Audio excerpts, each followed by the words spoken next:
Dios muchas veces nos sorprende de maneras que nosotros no teníamos en nuestra mente que Dios podría hacer las cosas. Dios muchas veces nos sorprende en su manera de actuar.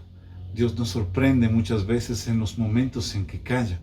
Dios nos sorprende de muchas maneras y hoy día queremos ver una de esas maneras en que Dios sorprendió a uno de los personajes bíblicos. Se trata del apóstol Pedro y cómo Dios lo sorprendió con su gracia que iba más allá de lo que Pedro podía imaginar.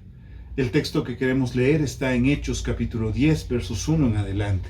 Dice el texto lo siguiente: había en Cesarea un hombre llamado Cornelio, centurión de la compañía llamada La Italiana, piadoso y temeroso de Dios con toda su casa, y que hacía muchas limosnas al pueblo y oraba a Dios siempre. Este vio claramente en una visión, como la hora novena del día, que un ángel de Dios entraba donde él estaba y le decía a Cornelio. Él, mirándole fijamente y atemorizado, dijo: ¿qué es, Señor? Y le dijo: tus oraciones y tus limosnas han subido para memoria delante de Dios. Envía pues ahora hombres a Jope y haz venir a Simón, el que tiene por sobrenombre Pedro. Este posa en casa de cierto Simón curtidor, y tiene su casa junto al mar. Él te dirá lo que es necesario que hagas. En este texto nosotros nos encontramos con un centurión, uno de los principales del ejército romano. Él se encargaba de una cuadrilla de soldados, aproximadamente 100 hombres, por eso se llamaba justamente centuria.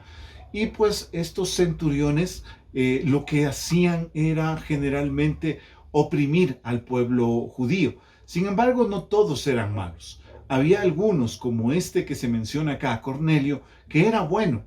El texto dice que era temeroso y piadoso. Tal vez esto nos pueda hacer entrar en dudas o en confusiones.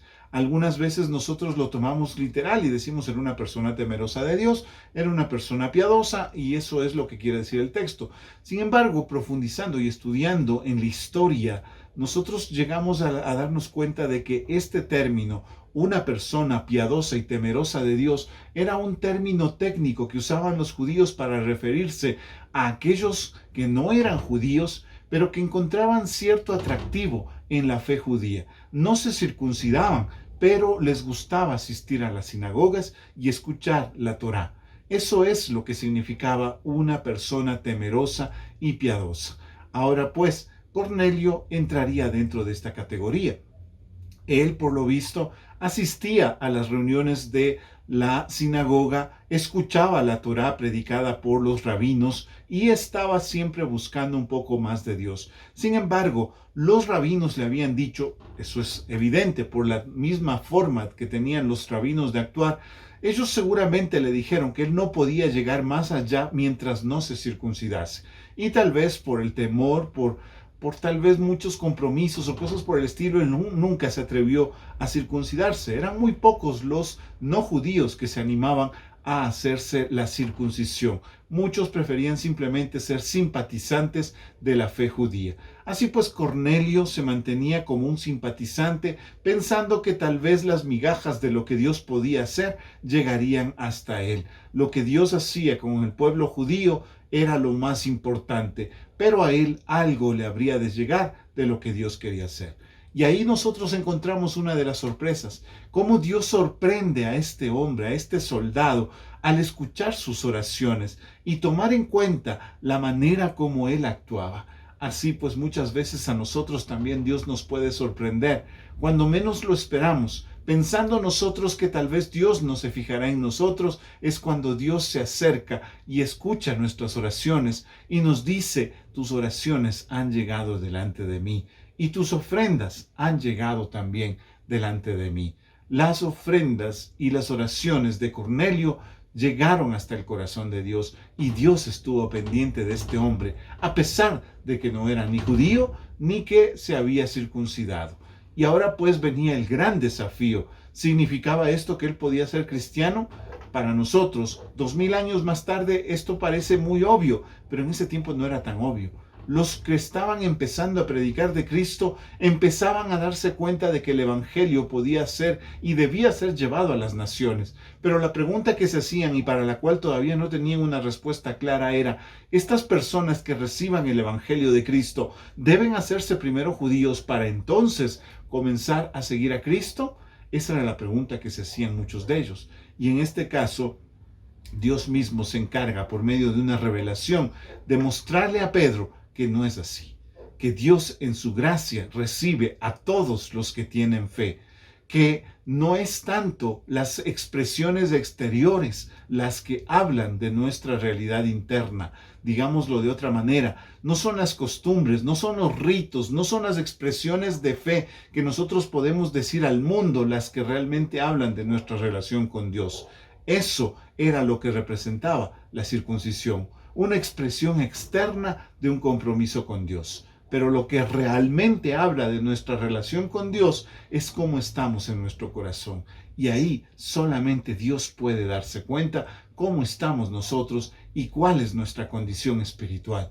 No debemos nosotros engañarnos y pensar que podemos engañar a Dios porque nosotros llevamos ciertas costumbres y ciertas tradiciones de cierta manera particular. Porque vamos los domingos a la iglesia, o porque cantamos todas las alabanzas, o porque tenemos camisetas que hablan de Cristo, o que tienen un versículo escrito en la parte del frente o por detrás.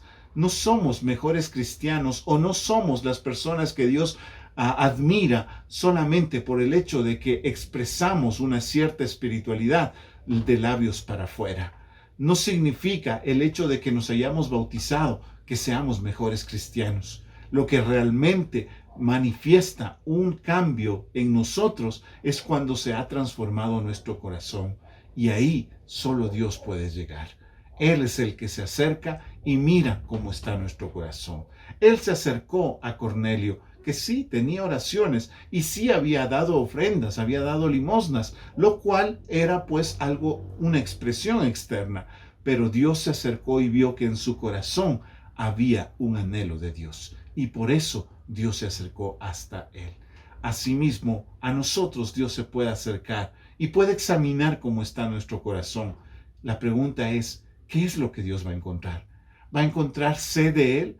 ¿Va a encontrar un anhelo de buscarlo a Él? ¿O solamente encontrará costumbres, tradiciones, ritos que no tienen nada que ver con su amor y su misericordia? Pedro, pues, fue confrontado por Dios en este texto. Si tú lo continúas leyendo desde el verso 9 en adelante, tú te darás cuenta cómo Pedro recibe una visión en la cual se le dice mata y come, refiriéndose a un montón de animales que los judíos consideraban inmundos. Y Pedro lo que dice es: Señor, yo no comeré nada que sea inmundo. Y lo que le responde Dios es: no llames inmundo nada de lo que Dios ha creado.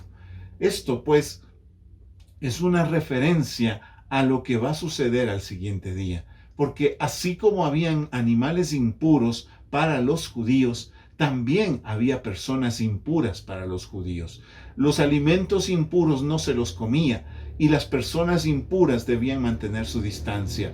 Un judío no podía entrar en casa de un pagano a comer. Eso era impuro. Y lo que va a hacer Pedro es entrar a la casa de Cornelio para predicar la palabra. Así pues, Dios va transformando el corazón de Pedro y le va mostrando que su gracia es más allá de lo que él puede imaginarse. Dios sorprendió a Pedro y le mostró cuán grande es su amor. Tal vez nosotros podemos recibir también esas sorpresas de parte de Dios, siempre que estemos abiertos a escuchar su voz, a ser sensibles a su amor y a su misericordia. Solo entonces podremos escuchar lo que Él quiere decirnos y podremos también ser sorprendidos por la gracia que viene de parte de Dios. Yo te animo pues a que escuches su voz y que seas sensible a su obrar. No te enfoques solamente en las normas y costumbres que tú ya aprendiste desde niño. Empieza a disfrutar de la presencia de Dios en tu corazón. Que Dios te bendiga. Eres tú mi escudo.